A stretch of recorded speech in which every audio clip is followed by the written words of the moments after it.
Bonjour à tous et bienvenue pour ce nouveau rendez-vous expert consacré aujourd'hui à l'innovation dans la commande publique.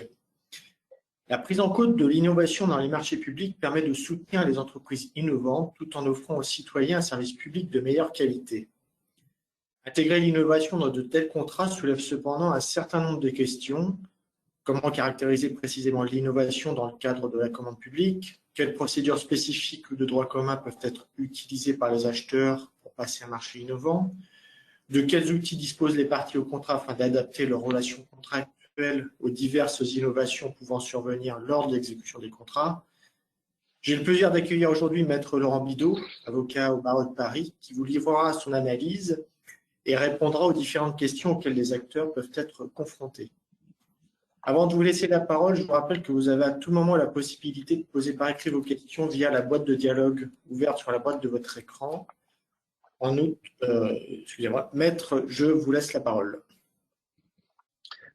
Merci Richard, merci à tous, bonjour à tous. Alors écoutez, nous allons passer cette petite heure ensemble concernant l'innovation dans la commande publique.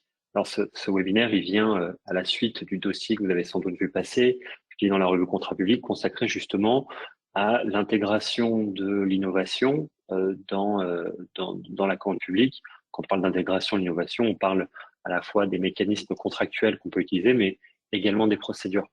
Alors, on va balayer ces sujets ensemble. Je me permets de faire défiler un petit peu les choses et ensuite je couperai ma caméra car j'ai bien compris que ça facilitait le flux de la vidéo. Au préalable, une petite slide comme Richardo vient de vous en parler sur la possibilité de poser des questions, donc n'hésitez pas. Si vous n'avez pas le temps ou si je n'ai pas répondu totalement à certaines de vos questions, n'hésitez pas à les poser à l'issue du webinaire et je ferai en sorte que le moniteur me les communique. Mais sinon, n'hésitez pas au cours de cette heure à poser les questions que pourrait susciter celui-ci. Alors, très rapidement, une petite présentation de notre cabinet et de notre activité. Novelo Avocat, cabinet d'avocats notamment qui intervient notamment en droit public et en droit public des affaires, en matière de construction également, d'aménagement.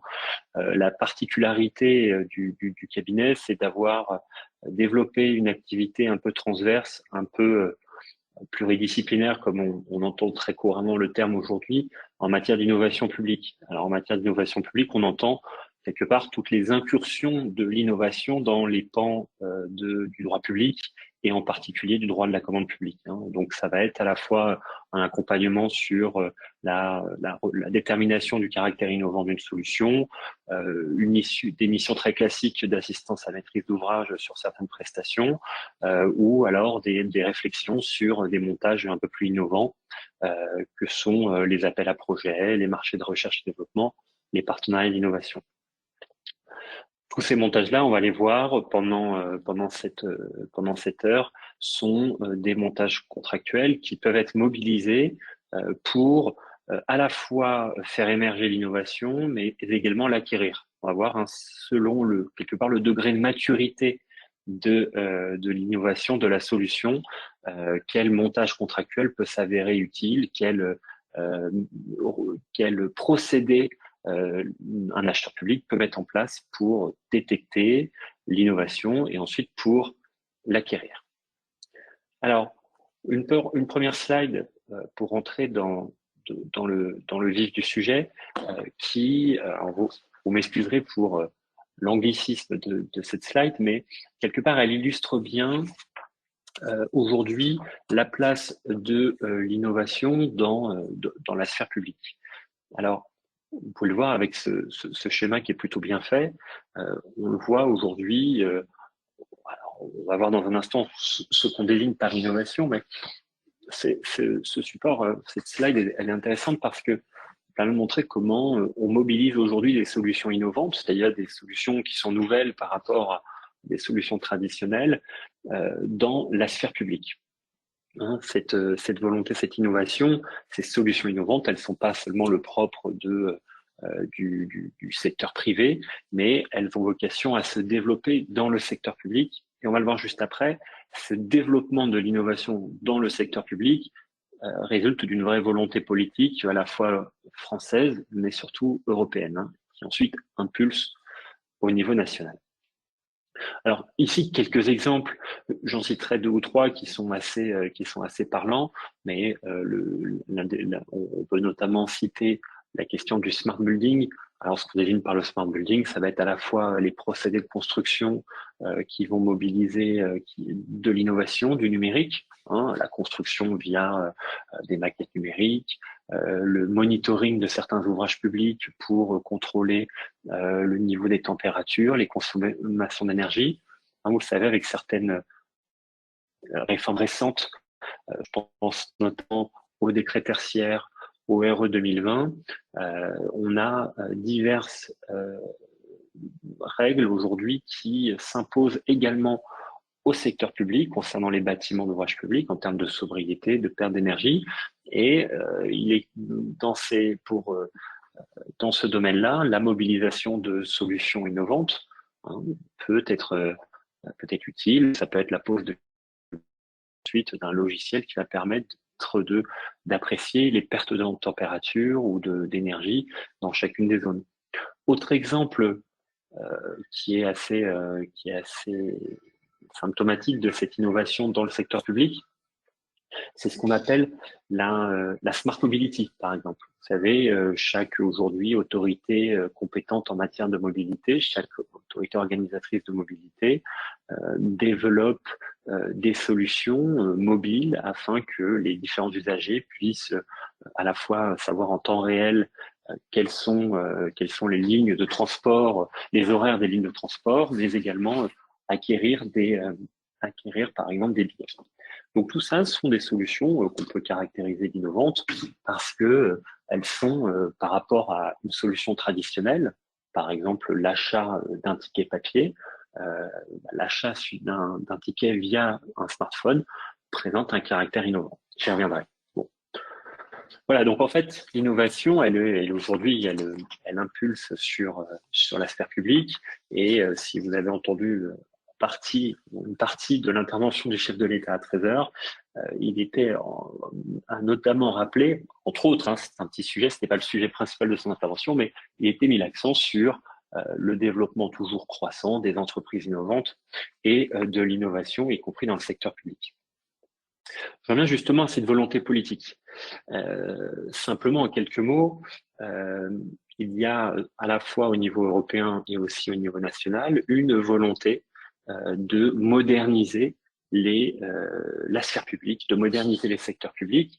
Et la réflexion qui s'est tenue, c'est qu'on avait toute une série de dispositifs d'accompagnement technique, hein, avec les incubateurs de start-up, avec les dispositifs d'accompagnement qui peuvent exister localement, des dispositifs d'accompagnement financiers ou fiscaux, hein, les crédits d'impôt recherche, les crédits d'impôt investissement, mais la réflexion des pouvoirs publics, elle s'est aussi menée sur le fait que cet accompagnement, il ne pouvait pas être seulement technique ou financier, puisque en vérité, il est souvent financier, mais il devait également l'être via la commande publique, puisque les marchés publics, la commande publique permet ainsi de stimuler l'innovation. Les demandes croissantes des acheteurs publics en matière de solutions innovantes permettent de développer ce secteur qui est souvent composé de PME, hein, de TPE, PME, hein, on les qualifie de start-up souvent, mais il est composé donc il y a une convergence un peu d'intérêt, c'est-à-dire d'un côté, on va moderniser les services publics, on va améliorer l'efficacité, la qualité des services publics, on va développer des solutions innovantes qui vont permettre de faire face aux grands enjeux de société que sont notamment le réchauffement climatique et de l'autre côté, on va permettre à tout un écosystème de se développer via ces solutions innovantes. Hein, c'est notamment le fruit de cette volonté politique, on en parlera tout à l'heure, qui a émergé un dispositif qui a été un temps transitoire et qui est aujourd'hui dans le code de la commande publique, qui est l'achat public innovant, c'est-à-dire jusqu'à 100 000 euros, la possibilité pour l'acheteur public d'acheter de gré à gré une solution innovante, d'acquérir une solution innovante. Hein, et donc, jusqu'à là où le seuil habituel est de 40 000 euros, si on établit que la solution est innovante, je peux je peux presque plus que doubler le montant de mon achat.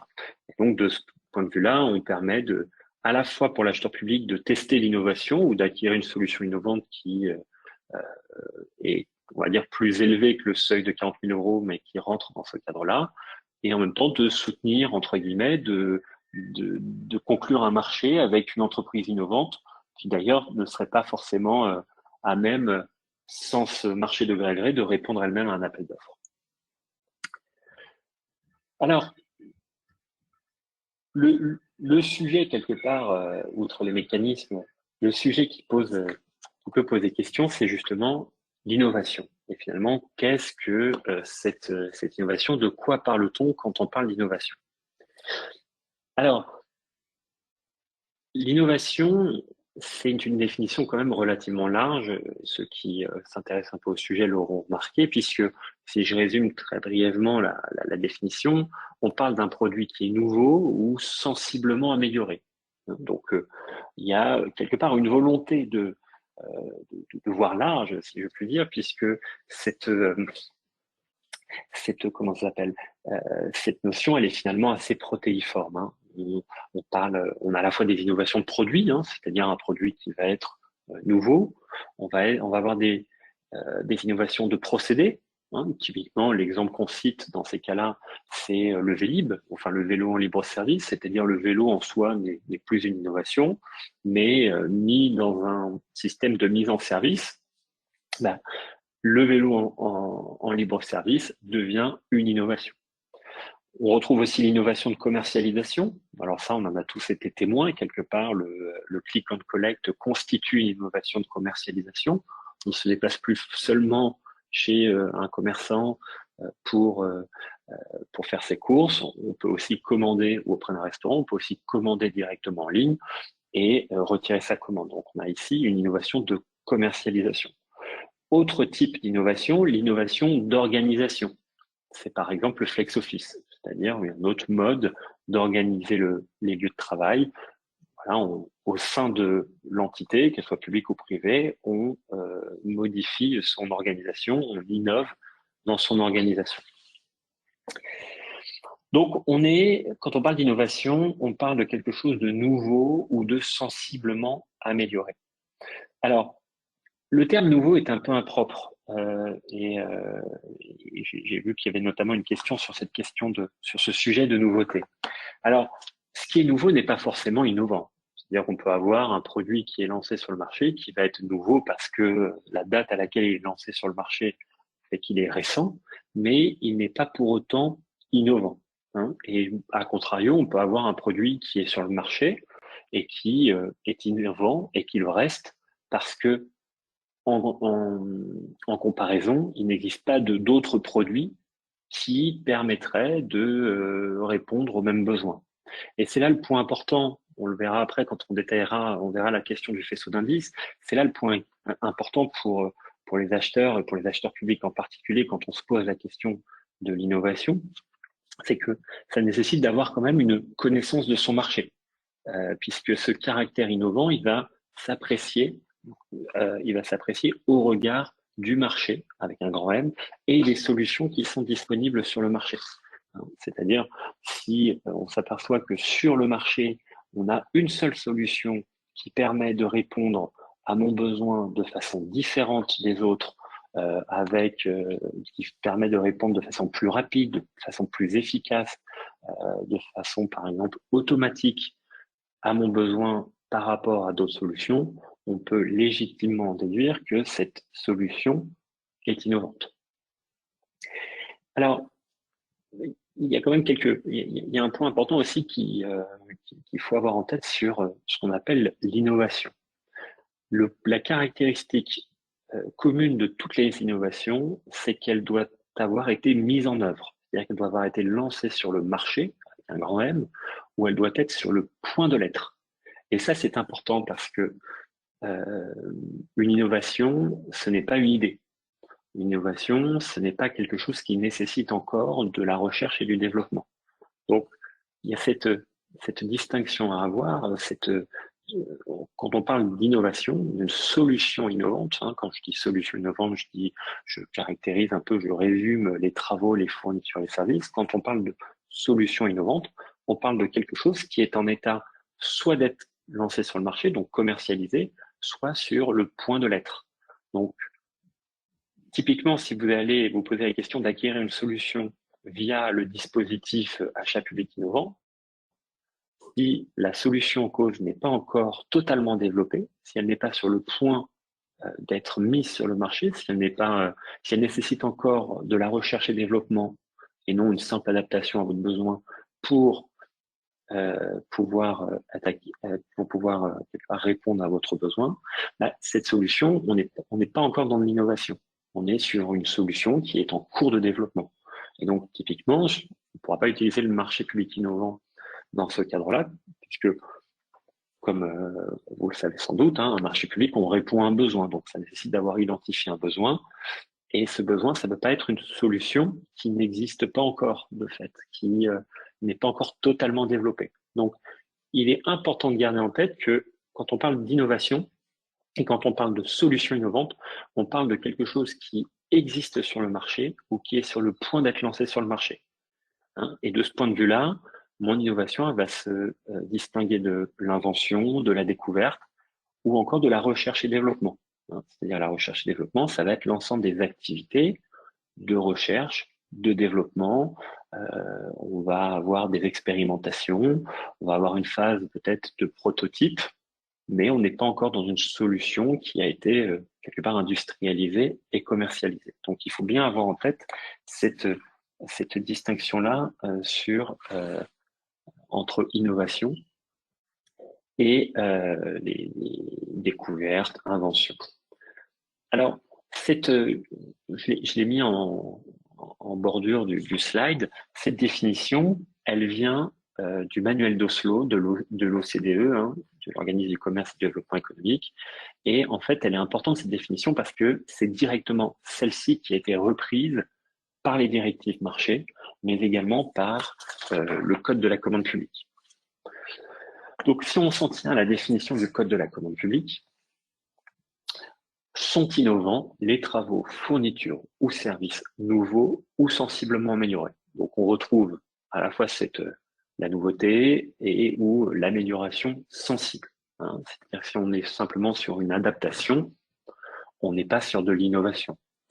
Une des questions qui m'a été communiquée était celle, par exemple, d'un logiciel. Est-ce que, dans quelle mesure on apprécie si un logiciel est innovant? La simple mise à jour d'un logiciel, sauf à bouleverser, on va dire, les fonctionnalités du logiciel, on n'est pas dans de l'innovation. Alors que si si c'est une nouvelle version totale du logiciel avec une modification à la fois de son ergonomie ou de ses fonctionnalités, telles que quelque part on modifie sensiblement mon logiciel originel, là on peut parler d'innovation. Alors, cette définition du Code de la commande publique, elle est complétée par un peu les exemples que je vous donnais en préambule. Le caractère innovant peut consister dans la mise en œuvre de nouveaux procédés de production ou de construction, d'une nouvelle méthode de commercialisation ou d'une nouvelle méthode organisationnelle dans les pratiques, dans l'organisation du lieu de travail ou dans les relations extérieures de l'entreprise. Donc, on a la définition d'innovation, des travaux, fournitures et services nouveaux ou sensiblement améliorés. Et ensuite, on a le code donne quelques exemples, des exemples larges sur ce à quoi peut consister justement cette innovation.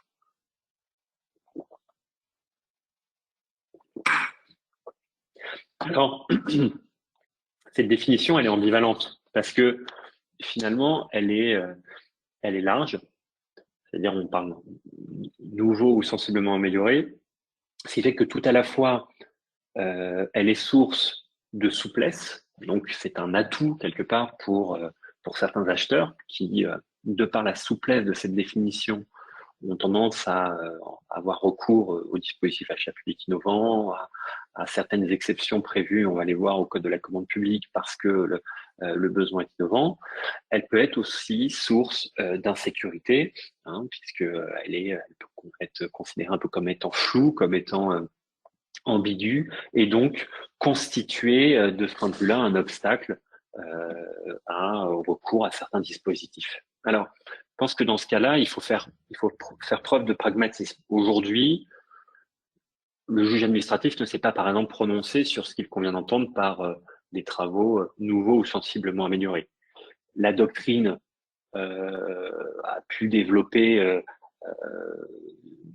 et nous les premiers, et nous dernièrement dans le dossier de la école publique, ce qu'on pouvait entendre par innovant, mais je pense qu'il faut faire preuve là-dessus de pragmatisme et ne pas voir cette définition forcément comme un obstacle. Je pense que ce qui est le plus important pour l'acheteur public, c'est de démontrer qu'il a fait un travail pour démontrer que la solution qu'il envisage d'acquérir, par exemple, dans un marché public innovant, est une solution innovante. Et ce travail, ça va se traduire par une étude de son marché, par éventuellement une analyse technique de la solution, une analyse juridique, c'est-à-dire pourquoi pas juridiquement caractériser le caractère innovant de cette solution. Et donc, je pense que là-dessus, il faut faire preuve de pragmatisme et se dire, cette définition, c'est pas parce qu'elle est floue qu'elle doit forcément être un repoussoir. Surtout que quand on lit, par exemple, les travaux du ministère de l'économie, de la DAJ de Bercy, la volonté affichée par le ministère, c'est clairement justement de profiter de cette souplesse quelque part, de cette souplesse pour justement avoir recours aux dispositifs innovants qui sont prévus dans la commande publique. Donc, je pense que là-dessus, l'acheteur public doit quelque part se rassurer et rassurer éventuellement son organisme de contrôle, que ce soit au niveau régional, préfectoral, en démontrant ou un concurrent, évincé, ou du moins un candidat évincé, qui estimerait qu'un marché aurait pu être conclu avec lui, en démontrant qu'il a fait un travail d'analyse de son marché, une analyse technique et juridique de la solution pour montrer que celle-ci a un caractère innovant. Alors, importante précision aussi importante là-dessus, vous l'avez compris, pour remédier un peu à cette souplesse et à cette ambiguïté, peut-être ambivalence de cette définition, il est tout à fait loisible d'utiliser la méthode du faisceau d'indices qui a été mise en avant par le ministère de l'économie. Alors, elle est intéressante, cette méthode du faisceau d'indices, c'est que elle incite l'acheteur public, voire d'ailleurs l'entreprise innovante, qui souhaiterait proposer sa solution innovante dans le cadre d'un marché de gré à gré, et donc qui se poserait la question dans le cadre de son démarchage, de sa politique commerciale, est-ce que ma solution peut répondre aux besoins de la personne publique est éligible à ce titre-là, de répondre à ces différentes questions pour caractériser sa solution. Alors, je ne vais pas détailler ces différentes choses-là, les différentes questions qui sont posées, simplement quelques remarques. On a 4 séries de questions. L'existence de la solution, là-dessus on revient à ce que j'ai dit, si la solution existe, on peut parler de solution innovante, alors que s'il faut la développer, si elle est encore en cours de développement, mais pas encore dans une solution innovante. Les objectifs qui sont poursuivis, ça va permettre de caractériser le caractère innovant de la solution par rapport à des solutions traditionnelles. On retrouve ici, par exemple, les meilleurs délais, le meilleur rapport qualité-coût. La nature de la solution, alors là, on est plutôt sur, je ne vais pas m'attarder là-dessus, mais on est plutôt sur les caractérisations de l'innovation. Est-ce que c'est une innovation de rupture, c'est-à-dire est-ce qu'elle bouleverse le marché, est-ce que c'est une innovation disruptive ou est-ce que c'est simplement une innovation incrémentale, c'est-à-dire qui est sensiblement améliorée. Et enfin, on va s'intéresser à la société qui la propose. La société qui la propose, c'est est-ce que cette société peut être considérée comme étant innovante, c'est-à-dire est-ce qu'elle a un taux de recherche-développement important, est-ce qu'elle a des labels, des brevets, est-ce qu'elle a eu des prix en raison de la solution qu'elle a développée. Alors, petite précision rapide pour en terminer avec ce faisceau d'indices. Le ministère de l'économie précise qu'il n'y a pas de réponse limite. C'est-à-dire qu'on peut, c'est pas parce qu'il n'est pas nécessaire pour caractériser l'innovation de répondre oui quelque part à toutes ces questions. Et de la même façon, il ne faut pas donner trop d'importance à la société qui propose la solution, hein, c'est-à-dire à la 4e série de questions, mais de l'importance aux critères permettant de caractériser la solution elle-même. Alors en pratique, moi, je peux vous inciter à utiliser ce faisceau d'indices qui est assez pratique et qui est assez opérationnel et qui, par ces questions et les palettes qu'il pose, permet de quelque part de s'adapter à toutes les situations et à tous les types d'innovations, qu'on soit sur des travaux, des services ou des travaux, des services ou des fournitures. Alors, je le disais, l'un des sujets importants, c'est de bien connaître son marché. Alors, sur ce point, sans forcément m'étendre à outrance, simplement rappeler finalement les différents types un peu de méthodes pour rechercher ou de détecter l'innovation.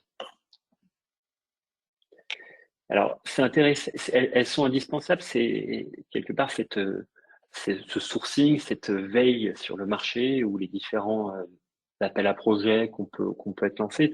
Toutes ces choses-là sont importantes parce que j'ai tendance à dire qu'elles vont à la fois permettre elles sont à la fois utiles quand on sait ce qu'on cherche et à la fois utiles quand on ne sait pas ce qu'on cherche. C'est-à-dire que vous avez des cas où vous allez avoir identifié votre besoin et vous apercevez que des solutions traditionnelles ne répondent pas à ce besoin. Et là-dessus, le sourcing, la veille stratégique va vous permettre potentiellement d'identifier sur le marché la solution idoine ou un bout de solution idoine qui pourrait répondre à votre besoin et qui pourrait justifier le fait que vous allez contracter en direct avec un opérateur ou vous allez avoir par exemple recours à un partenariat d'innovation dont l'une des conditions de recours est le fait que la solution n'existe pas sur le marché. Donc, c'est utile pour connaître son marché, savoir ce qui existe, savoir ce qui n'existe pas, permettre de définir son besoin aussi également en matière de solutions innovantes. On verra si on a le temps de l'aborder ici, mais puisque le sujet est quand même très vaste, mais rien n'empêche d'acquérir une solution innovante avec un marché traditionnel, entre guillemets. Il est en revanche important de bien définir son besoin. Et là-dessus, tout ce travail de veille stratégique, de sourcing est indispensable. Donc, ça va permettre d'identifier une solution qui peut répondre à son besoin. Ce travail de veille stratégique est aussi utile pour ce qu'on appelle un peu l'innovation par l'offre, de découvrir sur le marché une solution qui répond à un besoin qu'on n'avait pas forcément identifié. C'est-à-dire constater lors d'échanges sur un salon professionnel qu'une solution, par exemple, de monitoring de l'infrastructure, vous n'avez pas identifié ce besoin, mais ça peut être un besoin qui peut s'avérer utile dans dans la pratique, d'un point de vue opérationnel au niveau de votre structure. Donc, ce travail de veille stratégique, de paragonnage, c'est-à-dire le benchmarking, de sourcing, les consultations qui peuvent avoir lieu. Alors, j'ai mis quelques exemples. Les appels à projets, par exemple, peut être assez utile. Vous avez une idée, vous n'avez pas identifié de solution là-dessus, vous allez lancer un concours d'innovation ou un appel à projet où les entreprises vont répondre, enfin, en tout cas, vont proposer des solutions qui pourraient répondre à cet appel à projet. Voilà, tout en veillant toujours à ne pas tomber sous le coup des marchés publics, mais c'est encore un autre débat. Et donc, tout ce travail de recherche, de détection de l'innovation va ensuite conduire à la fois à définir son besoin, à identifier des solutions qui peuvent répondre aux besoins de l'acheteur public, et in fine, de faire le choix ensuite du montage contractuel qui pourrait être le plus adéquat.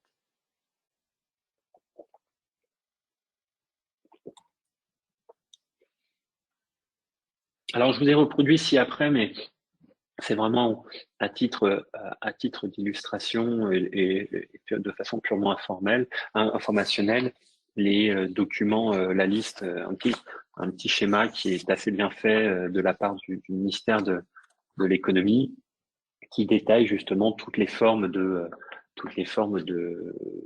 sourcing qui peuvent apparaître. Alors, je pense que ce support, moi en tout cas, j'y vois pas d'inconvénient, vous sera mis à disposition, donc je ne vais pas m'attarder plus que ça. Alors, je vais venir justement à ce schéma. Alors, ce schéma, il est intéressant parce que finalement, il va permettre de me poser la question. On va avoir deux schémas qui sont un peu, qui se répondent un petit peu, mais c'est toujours intéressant parce que ça permet de bien marteler un peu les choses. Alors, ce schéma,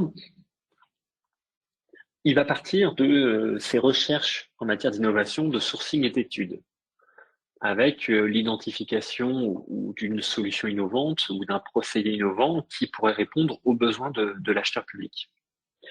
Alors, le premier, ce qui a permis de mettre en avant mon sourcing, c'est est-ce que cette solution elle est disponible sur le marché? Alors, première option, premier cas de figure, je m'aperçois à l'issue de mon sourcing que la solution n'est pas disponible sur le marché. C'est-à-dire qu'il est nécessaire, par exemple, d'avoir de la recherche et développement. Alors, ma première option, ça va être d'avoir recours à un partenariat d'innovation. Le partenariat d'innovation, c'est un montage contractuel qui se déroule en 2 phases minimum. Une première phase va comprendre une phase de recherche et développement entre le partenaire privé et la personne publique. C'est-à-dire que pendant cette première phase, ils vont conjointement développer la solution. Et à l'issue de cette phase, cette première phase, elles peuvent être scindées en plusieurs autres sous-phases, hein, mais c'est encore une fois un autre sujet. On va avoir une deuxième phase d'acquisition de la solution. Donc c'est un marché public intéressant dont la condition principale de recours est que la solution n'existe pas sur le marché, ou l'intérêt du sourcing. C'est un procédé contractuel très intéressant puisqu'il va permettre de co-développer le co-développement d'une solution entre la personne publique et la personne privée, et ensuite la personne publique pourra acquérir directement cette solution. Je vous montrerai un petit schéma juste après, on en reparlera, mais une des difficultés en matière d'innovation, c'est tous ces montages un peu contractuels hybrides qui sont hors du champ de la commande publique, où finalement les solutions sont co-développées entre le public et le privé, et puis quand il s'agit d'acquérir la solution qui a été développée avec mon prestataire privé, je suis obligé de le mettre en concurrence parce qu'il s'avère que le montant est supérieur au seuil.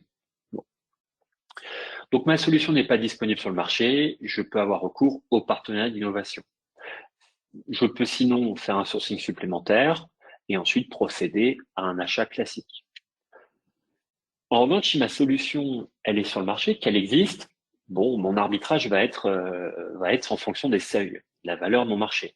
Si mon achat est en dessous de 40 000 euros ou de 100 000 euros si on est en marché innovant, je vais pouvoir l'acheter directement. Si on est en dessous des seuils de procédure formalisée, je peux éventuellement faire un MAPA avec un peu de négociation. Comme ça me permettra d'apprécier véritablement que la solution qui sont proposées répond à mon besoin. Si en revanche, la valeur de mon marché elle est supérieure au seuil de procédure, si j'ai identifié plusieurs solutions, alors peut-être que le dialogue compétitif peut s'avérer une solution, une procédure un peu adéquate.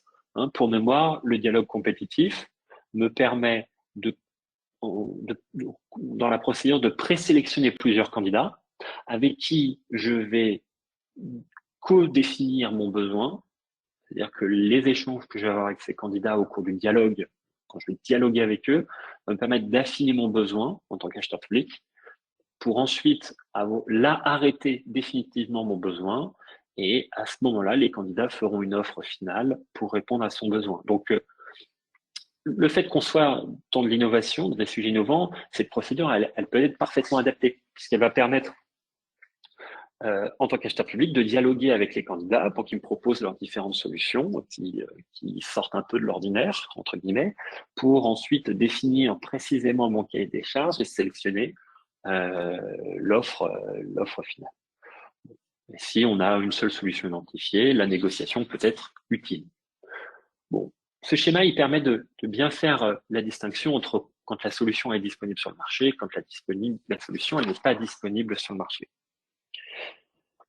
Il y a un autre schéma qui est aussi important et qui permet de caractériser le montage contractuel, enfin qui permet également de caractériser le montage contractuel qui peut être utile pour vous.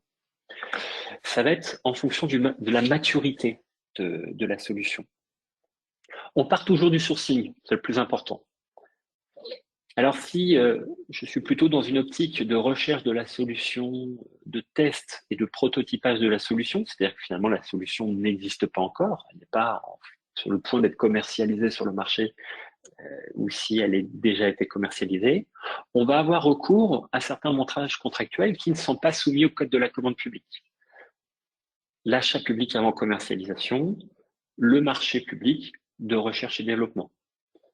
Alors ces deux marchés, ces deux contrats sont assez utiles parce que il n'y a pas de procédure de publicité de mise en concurrence et ils vont permettre à l'acheteur public avec un partenaire privé de participer, on va inclure un partenaire privé dans un programme de recherche et de développement en vue de développer conjointement une solution.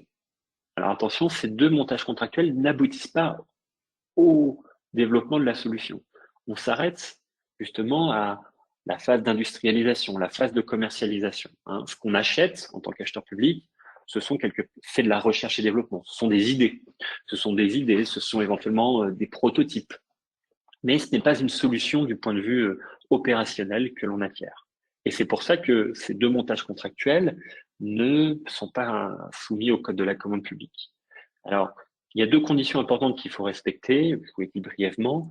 Le financement de ces marchés, de ces contrats, ne peut pas être exclusivement public, c'est-à-dire qu'il faut un cofinancement. Donc ici, on ne tombe pas dans la définition de marché public, c'est-à-dire la fourniture, services ou travaux en contrepartie d'un prix.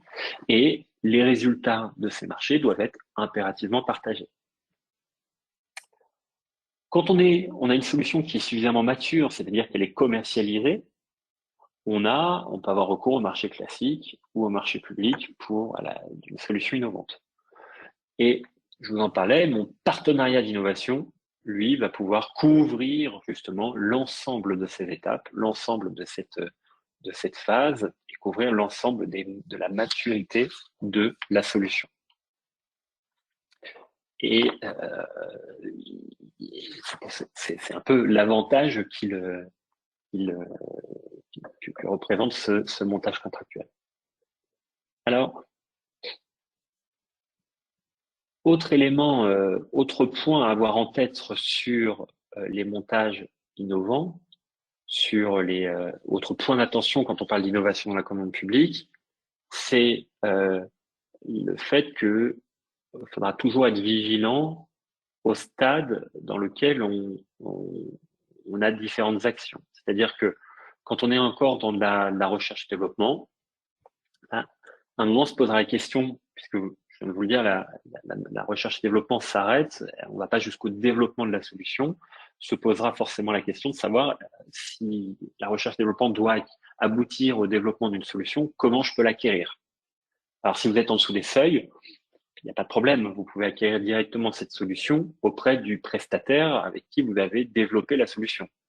En revanche, si vous avez, il s'avère que la solution in fine développée, elle est supérieure au seuil, il sera nécessaire pour acquérir cette solution de mettre en concurrence ou les entreprises qui auraient participé à la recherche et au développement de la solution. Et c'est ce que montre un peu ce schéma, vous voyez. C'est-à-dire qu'on voit, par exemple, l'entreprise B, C et D, elles ont participé à toutes les étapes. Et puis ensuite, pour acquérir la solution, on est obligé de les remettre en concurrence parce que on a une logique de seuil et donc de mise en concurrence. En tant qu'acheteur public, il vous faudra être particulièrement vigilant à ce que lors de cette mise en concurrence, tous les opérateurs disposent d'une égale information. C'est-à-dire que si on reprend ce schéma, les entreprises E, F, G et H ne soient pas défavorisées par rapport à B, C et D, et donc faire en sorte que tout le monde dispose d'un niveau égal d'information. On retrouve un peu les grands principes de la commande publique là-dessus. De la même façon, il faudra être particulièrement vigilant de votre côté à respecter tout ce qui est secret industriel et commercial, c'est-à-dire les informations qui seraient protégées, dont vous avez eu connaissance au cours de la phase de recherche et développement. Il faut voir dans quelle mesure vous pouvez les mettre, ou les porter à la connaissance de tous les opérateurs. Encore une fois, l'un des avantages du partenariat d'innovation, quand on parle d'innovation, c'est de couvrir justement l'ensemble de cette phase. C'est-à-dire qu'on, quelque part, on squeeze la phase de remise en concurrence et on fait cette phase de recherche et développement et cette phase d'acquisition dans un seul et même contrat. Alors, je vous les reproduis ici après, je vous laisserai la slide après, mais voilà, on voit ici dans le partenariat d'innovation ces différentes phases. Alors, je vois que l'heure tourne, alors je vais avancer un petit peu. Donc, on a vu les différents montages, mon partenariat d'innovation. On retrouve classiquement le marché public innovant, quand on parle de montage contractuel en matière d'innovation. Si on continue un peu notre panorama, on retrouve aussi des marchés publics classiques, le marché public de recherche et développement, dont je vous ai parlé.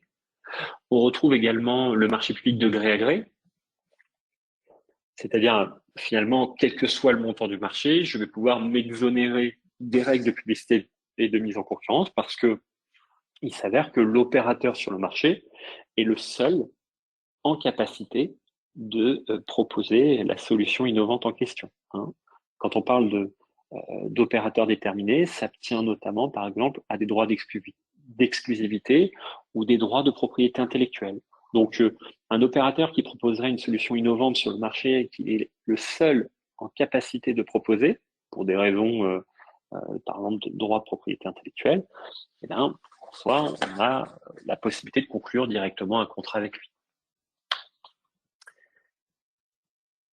Alors, point d'attention aussi sur ce point-là, il faut qu'il n'existe aucune solution de remplacement sur le marché. C'est-à-dire que il peut très bien exister des solutions innovantes et non innovantes qui répondent tous les deux à un même besoin. Si vous faites le choix quelque part de la solution innovante, vous ne pouvez pas avoir recours à cette procédure puisqu'il existe une solution, on va dire, classique qui existe sur le marché. Donc, il faut être vigilant à l'emploi justement de cette exception. Alors, il y a plusieurs... Ensuite, si on termine un peu sur notre panorama, on a certaines procédures formalisées, notamment la procédure avec négociation et le dialogue compétitif, qui sont conditionnées justement, l'une des conditions de recours, en tout cas pour les pouvoirs adjudicateurs, c'est le fait qu'on a une solution qui est innovante. Donc ce caractère innovant, il va permettre aussi de justifier l'utilisation de la procédure avec négociation et du dialogue compétitif. J'en ai parlé tout à l'heure, le dialogue compétitif, ça peut être très utile, vous voyez un peu le schéma que je vous ai reproduit, très utile pour dialoguer et pour définir conjointement cette solution innovante. Bon, il y a aussi l'emploi de certains critères, de certaines variantes. J'en ai presque fini, Richard. Il y a aussi l'emploi de certains critères ou certaines variantes qu'il faut toujours manier avec habilité parce que il y a, et j'en termine avec une dernière slide sur quelques points d'attention, il y a toujours la nécessité pour l'acheteur public de bien pouvoir assurer une concurrence effective des offres, une parfaite comparaison. Donc, on va devoir, pour des solutions innovantes, à la fois faire un arbitrage entre quelque chose qui sort du commun et donc qu'on va pas forcément définir précisément dans un cahier des charges, mais on a toujours cette exigence de définir les choses parce qu'il faut comparer effectivement les offres. Donc, il n'y a pas de solution miracle là-dessus. Il y a une balance un peu, un arbitrage à faire à l'acheteur public, raisonner par exemple en termes de définition fonctionnelle du besoin, c'est-à-dire plutôt que de définir, pardonnez-moi la métaphore, mais plutôt que définir quelque part le chemin pour arriver à destination, on définit la destination et quelque part les entreprises proposent les moyens d'arriver à cette destination. Donc, ça peut être autant d'éléments qui peuvent être mobilisés pour permettre pour laisser la place aux entreprises de proposer des solutions innovantes. Hein. Tout ça, de toute façon, doit être le résultat, à mon sens, hein, d'une connaissance du marché via du sourcing, éventuellement une maturité ou une montée en compétences, hein, par des formations, par des rencontres au sein de l'acheteur public. Pourquoi pas se faire accompagner par un AMO technique en propriété intellectuelle notamment, ou un AMO juridique sur ces sujets-là. Donc, pour avoir justement pleinement appréhendé cette question d'innovation. Deux ou trois petites dernières remarques qui me paraissent importantes. La gestion des droits de propriété intellectuelle. N'oubliez pas que de bien les définir en amont, puisque vous pouvez vous retrouver parfois dans des solutions, vous allez acquérir une solution innovante, puis vous apercevez quand il faut la mettre à jour, par exemple pour un logiciel ou le modifier, vous n'êtes pas pleinement propriétaire des droits, vous n'avez pas le droit de modifier ce logiciel, vous vous retrouvez en situation de dépendance opérationnelle, économique, et vous êtes un peu pieds et poings liés avec votre prestataire. Hein. Là-dessus, hein, c'est des sujets, par exemple, d'interopérabilité ou de compatibilité. Et j'en termine sur un dernier point, le risque inhérent lié à l'innovation. Il faut pas oublier qu'avec l'innovation, c'est vrai il y a une logique d'efficacité, de bon usage des deniers publics, mais l'innovation, il y a un risque qui est inhérent à l'innovation, c'est qu'elle peut ne pas fonctionner puisqu'on parle de quelque chose de nouveau. Voilà. Donc c'est autant d'éléments qu'il faut prendre en compte dans ces sujets-là. Alors, Richard, je crois que est-ce qu'il y a des questions particulières qui ont été posées? J'ai essayé de. C'est que 14h45, c'était un peu l'heure fatidique pour les questions. Écoutez, maître, je vous remercie. En fait, non, nous n'avons qu'une question, mais je pense que vous y avez répondu lors de votre intervention. Des participants demandaient si vous pouvez confirmer qu'il n'y avait pas de concurrence sur une innovation. Alors oui, et puis j'en vois une autre que vous m'aviez communiquée. Alors, il peut y avoir de concurrence sur innovation. Alors, si je comprends la question, c'est est-ce qu'il peut y avoir des solutions innovantes un peu concurrentes à celles qu'on a identifiées? Alors, deux remarques. Déjà, le sourcing ou l'étude de marché peut permettre de s'assurer, de vérifier que la solution justement qu'on a, la solution qu'on a est bien innovante parce qu'elle est nouvelle par rapport à des solutions qui existent sur le marché. Donc ça, le sourcing, pour ça, est assez utile. Ensuite, deuxième remarque, qui est d'ailleurs plutôt une remarque de la direction des affaires juridiques du ministère de l'économie. Par exemple, ce que précisait le ministère de l'économie sur l'utilisation du dispositif achat public innovant, c'est que on peut très bien avoir recours à une entreprise donnée pour l'acquisition d'une solution innovante, alors même qu'il existerait sur le marché d'autres solutions innovantes qui répondraient aux besoins. C'est-à-dire que, quelque part, peu importe qu'il existe des solutions innovantes concurrentes, je trouve que cette solution intrinsèquement est innovante et donc je peux avoir recours au dispositif achat public innovant. Donc, voilà pour cela. Je voyais une autre question qui m'a été soumise. Alors, comment assurer une égalité de traitement à la suite de la conclusion d'un contrat d'expérimentation de gré à gré? Alors, ça rejoint un peu, j'en ai parlé un petit peu, mais c'est vrai que ça rejoint un sujet d'attention un peu global et un peu récurrent de la part des acheteurs publics. C'est-à-dire, j'ai fait un premier achat innovant avec une entreprise donnée, comment poursuivre avec cette entreprise, ou j'ai mené un appel à projet avec une entreprise et je voudrais traduire ça dans un marché public. J'ai fait une convention de recherche et développement ou un POC ou une expérimentation avec une entreprise. Comment derrière, je conclue un marché public avec celle-ci? Alors, il y a une logique de seuil, déjà. Si on est en dessous des seuils, on peut conclure un nouveau marché sur le sujet. Ensuite, il y a, on l'a vu, certaines exceptions au code de la commande publique qui permettent, parce que cette entreprise est la seule à pouvoir répondre aux besoins, d'avoir recours à cette entreprise. De façon un peu plus risquée, on a la solution qui consiste, pour des raisons économiques, opérationnelles, à ce qu'on soit obligé d'avoir recours à l'opérateur déterminé. C'est-à-dire que quelque part, techniquement, c'est le seul qui est en capacité de me proposer cette solution. Et la dernière option, c'est la remise en concurrence. Et là, comme je le disais, là où il faut être vigilant, c'est que tous les opérateurs qui concourent dans l'appel d'offres disposent du même degré d'information.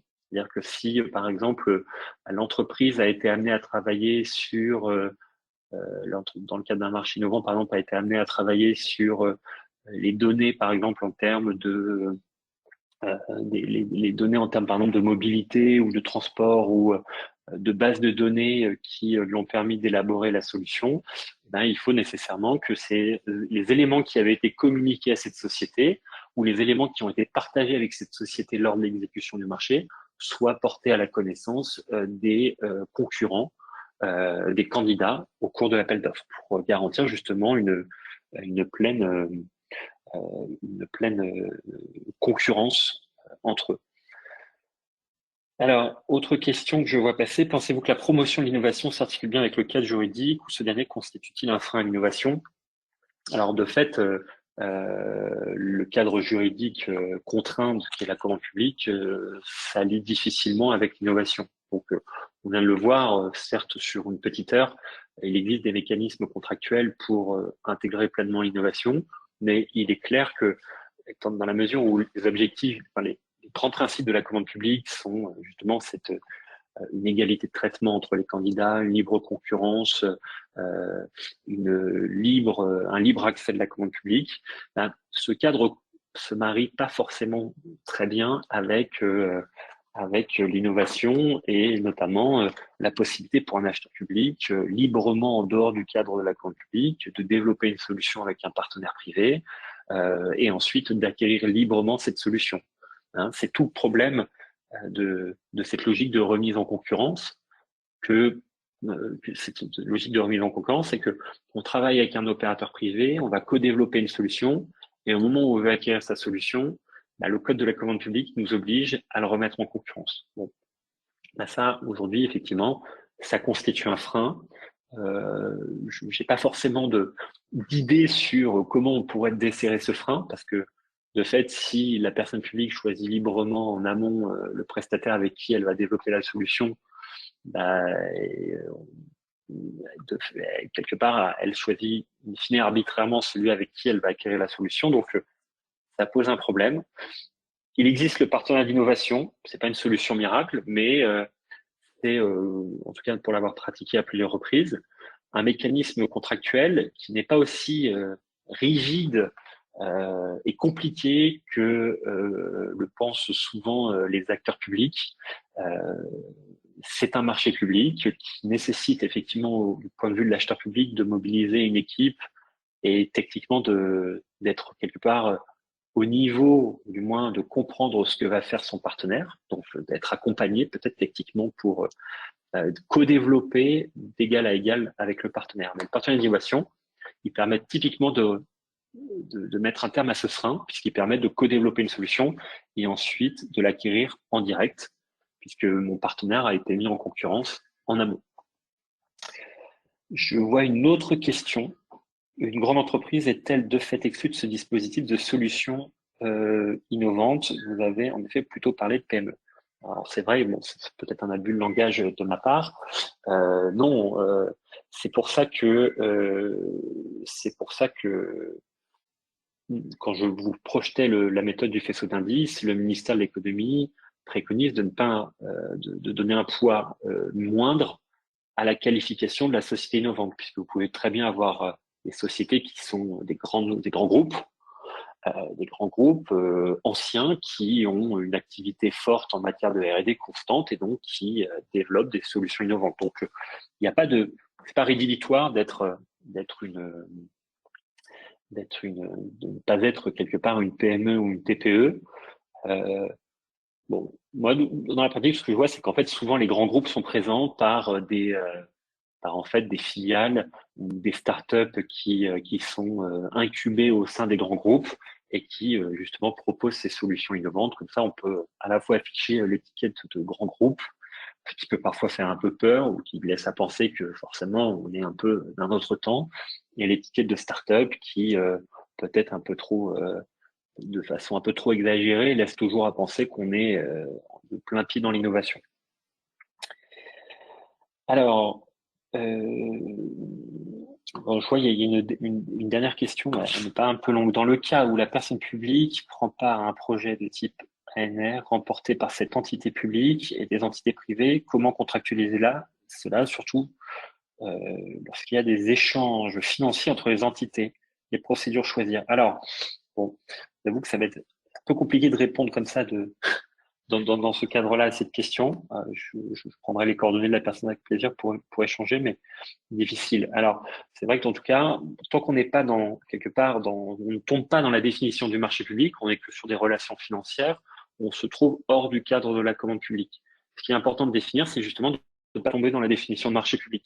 Hein, un marché public, c'est la fourniture, travaux, services en contrepartie d'un prix qui répond à un besoin de la personne publique. Donc, là où il faut un peu jongler avec tous ces mécanismes un peu hybrides, c'est de ne pas tomber dans cette définition. C'est-à-dire qu'il y a un partage du financement, qu'il y a un partage des résultats, un partage de la solution, qu'on ne répond pas seulement aux besoins de la personne publique, de faire attention en tant que personne publique, de ne pas avoir un cahier des charges et un cahier des charges très précis, de sorte que le montage contractuel, quel qu'il soit, puisse être requalifié de marché public. Donc voilà un peu ce que, en tout cas, à première vue, ce que cette question m'inspire, mais avec plaisir pour en discuter hors antenne, si je puis dire. Est-ce qu'il y a, je vois pas d'autres questions sur mon module.